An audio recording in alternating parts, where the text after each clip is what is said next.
Hello friends, this video on electric charges and fields is brought to you by examfear.com. No more fear from exam. Please make sure that you have watched all the videos till part 4 before going ahead with part 5. Now let us look at the second method, that is charging by contact, which is also known as charging by conduction. Contact means when you bring one object near another object, not near, when you bring one object in contact with another object, that other object gets charged. So let us see how does it work. So for this you need two objects. One object should be uncharged, that is one object should be neutral. The other object should be a charged object. So what will happen when you bring that uncharged object near a charged object and keep it in touch with the charged object, this uncharged object also gets charged. So this is known as charging by contact. That means when you bring an uncharged object in contact with a charged object, that uncharged object gets charged. So let us look at this diagram or this figure. It will help you to understand it more easily. Let us suppose that this is some metal object which is negatively charged. This is negatively charged metal object. This ball is uncharged. It has no charge. Right now this is neutral. No charge at all. So the metal object is placed somewhere, the ball is placed somewhere else. But here we are considering both as conductors. The negatively charged object is also a conductor and the uncharged object is also a conductor. You imagine it in this way, that this is a metal sphere and that is a metal object. What happens when you start bringing the sphere near the metal object? What will happen? Let us suppose I take this ball and take it near the metal object. When I bring it quite closer, then separation of charge takes place. So let us understand it step by step. So what was our first step? First step was negatively charged metal object and uncharged metal sphere. This was the first step, right?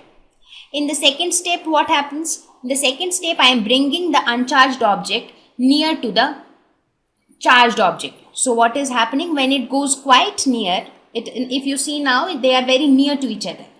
That time, a phenomenon called separation of charge takes place. Whenever an uncharged object is brought very near to a charged object, separation of charge takes place inside the uncharged object, because the uncharged object, an object is uncharged. What does that mean? That means the number of positive charges and negative charges are equal. Therefore, the object is neutral. But when it goes near a charged object, the positive and negative charges separates out inside that uncharged object. For example, in this case, in this ball, as it goes near, the positive and negative charges will separate out. That means the positive charges will come towards this end, negative charges will go towards this end.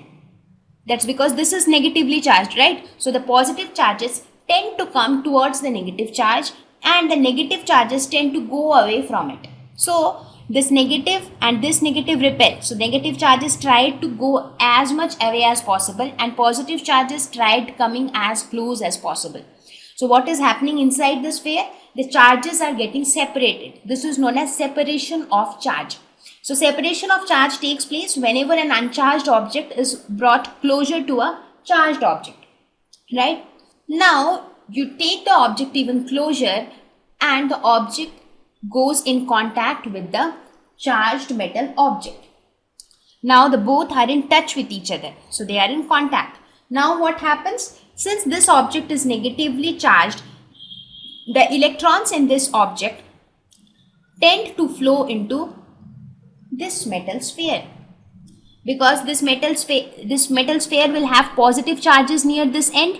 So the electrons will get attracted to the positive charges and the electrons will flow inside the metal sphere. That means in the third step, what is happening? Electrons flow to the sphere because electrons repel in the metal object.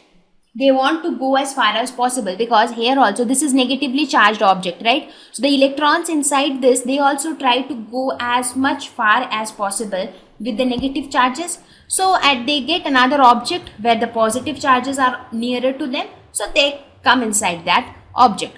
So now in this case, what happens in the third step, electrons flow into the sphere, right? In the third step, the electrons flow into the sphere. So electrons flow into the sphere means the sphere becomes negatively charged, correct? So electrons are flowing inside this. So electrons going inside an object means the sphere is become negatively charged. So in the fourth step, if you see now, if you take this sphere again far away, is the sphere neutral anymore?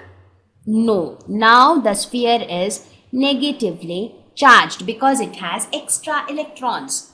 The sphere now has extra electrons. So now the metal sphere becomes negatively charged. So what happens if you see the first step, the metal sphere was uncharged, and if you see the last step, the metal sphere is negatively charged. So that means by conduction or by coming in contact with a negatively charged object, the sphere also becomes negatively charged. So these are the steps that take place. First, the sphere was far away, so it was neutral. When it comes closer, as it comes very closer to the charged object, separation of charge takes place inside the sphere. Finally, when it touches the object, the electrons start flowing from the metal sphere to the from the metal object to the sphere. So the sphere gets extra electrons and therefore it becomes negatively charged. Now just imagine that instead of the metal object being negatively charged, what would happen if the object would have been positively charged? Right, let us suppose the process will still remain the same. Just imagine that this metal object is positively charged and the sphere is neutral as before. So what will happen in this case? In this case, as you bring this neutral sphere near to the object, when the sphere reaches this place, then separation of charge will take place. But now the separation of charge will take place like this. The negative charges will be at this end and the positive charges will be at this end. That's because the sphere is positively charged. So the negative charges will be towards the sphere, right? And then again, when the sphere finally comes in touch with the object, what will happen? From where will the electrons flow? Electrons will always flow from the object who has excess of it.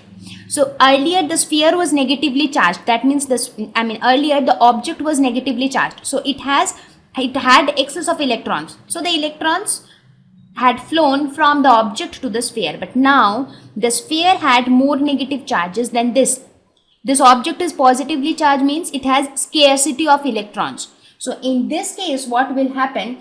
The electrons will flow into the metal object. So electrons will flow from the sphere to the metal object. So as a result, what will happen? The sphere is losing electrons. That means the sphere is become positively charged. So in this case, if an uncharged sphere is brought in contact with a negatively charged object, the sphere becomes negatively charged. Similarly, if the sphere is brought in contact with a positively charged object, the sphere becomes positively charged, right? I hope that this charging by contact is very, very clear to you.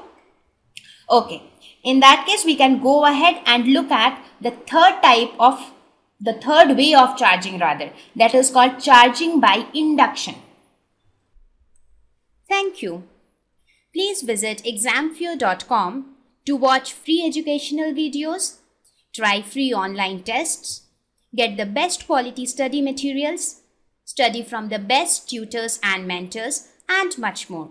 Thank you once again.